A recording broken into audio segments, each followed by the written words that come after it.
Today, we delve into a troubling event that unfolded on August 16, 2016. Pamela Hupp's distressed call to 911 reported a burglary in progress, marking a significant shift in her otherwise uneventful life. Born on October 20, 1958, in Delwood, Missouri, Pam was the second child of the Newman family. She married Mark Hupp, and together they settled in Fallon, Missouri, raising 2 children. Pam held various jobs, including roles at State Farm, despite past accusations of forging signatures on insurance documents. At approximately noon on that pivotal August day, Louis Gumpemberger were tragically shot 5 times by Pam Hupp in her office. Louis, who had mental challenges from a 2005 car crash, was implicated in a robbery, according to Pam, who claimed self-defense, alleging he attacked her with a knife. Questions emerged regarding Louis's true role and whether Pam manipulated him to conceal her actions. Pam's visit to the O'Fallon Police Department, her inquiries about recording interrogations, and her accusations against journalist Chris Hayes raised further suspicion.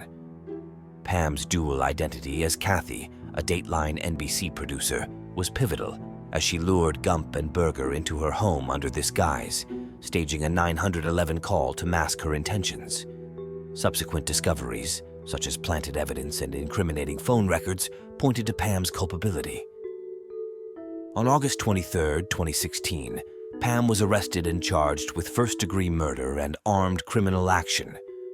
Her self-harm upon arrest hinted at a consciousness of guilt. During the trial, Pam's darker history, including her involvement in the death of Betsy Faria, a former colleague, came to light. Despite Russ Faria's initial suspicion in Betsy's murder, evidence suggested otherwise, implicating Pam instead.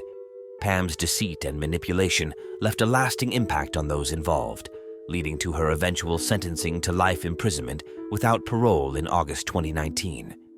The ramifications of her deceptive actions continued to reverberate, casting a shadow over the lives of many. During the trial, a disturbing account emerged. Betsy's sister testified that Russ had pressed a pillow against her face, whispering, "This is what it feels like to die." However, during cross-examination, Schwartz pointed out that the story had originated from Pam. Despite this, the judge overlooked it, as was typical. Russ's friends faced accusations of being accessories to murder, despite the prosecuting lawyer's implication in her closing speech. Fortunately, they escaped charges after Russ spent nearly 4 years in prison. In February 2015, Russ's attorney, Joel Schwartz, appealed the conviction. However, Judge Christina M.A. had rejected Schwartz's request to review the case back in 2013. The case resurfaced in 2014 when KTVI collaborated with the St. Louis Post-Dispatch newspaper to revisit it, uncovering numerous questionable facts about Betsy Farias' death and her true killer. Pam Hupp's inconsistencies in police interviews came to light, including her false claim of not being inside the Farias residence and failing to put Betsy's life insurance money into a trust fund for her daughters, as she had asserted. The oversight of Pam's involvement in the murder case shocked Schwartz, Russ, and some members of the Lincoln County Sheriff's Department. Mike Lang's revelation of his relationship with a key figure in the murder case led to a retrial being secured in February 2015. With a new judge presiding, Stephen Omer, a bench trial was granted due to the emergence of new evidence, and Russ was released on bond pending the trial. Schwartz presented incriminating evidence against Pam, including accounts suggesting she had seen Russ in a compromising situation. CSI agent Amy Butner cast doubt on the authenticity of evidence, indicating that Russ's blood-stained slippers had been staged. Russ was acquitted of all charges and released on November 7, 2015.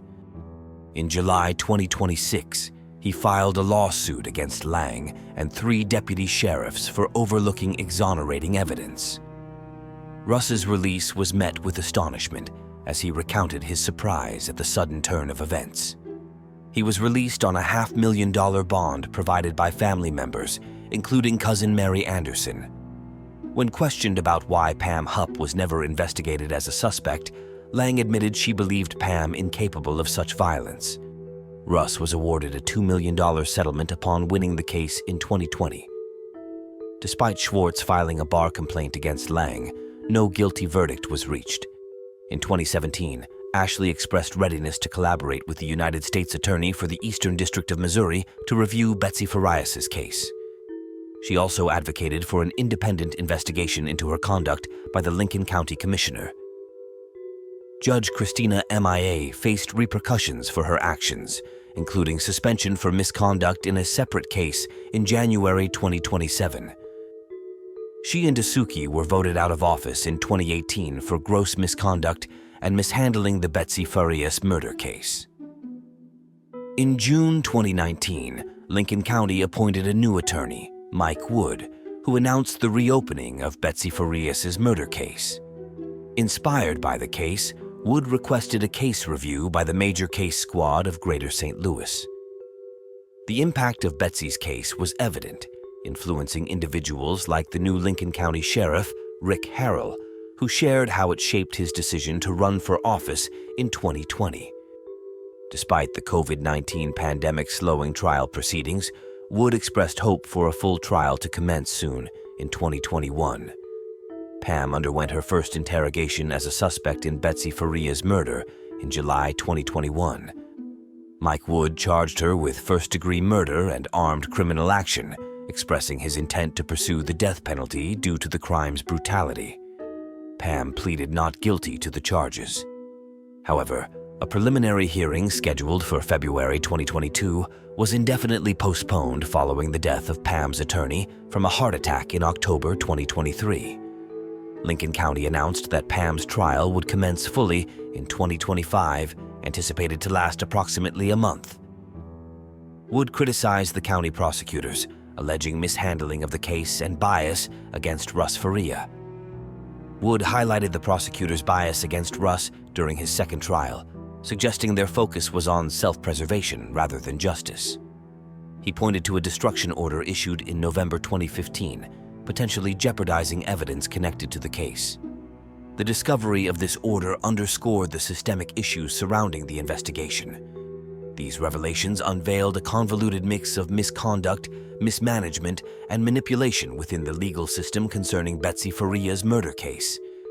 Despite initial wrongful convictions and overlooked evidence, the unwavering dedication of individuals like Joel Schwartz and Mike Wood helped illuminate the truth, ultimately leading to Russ Farias' exoneration.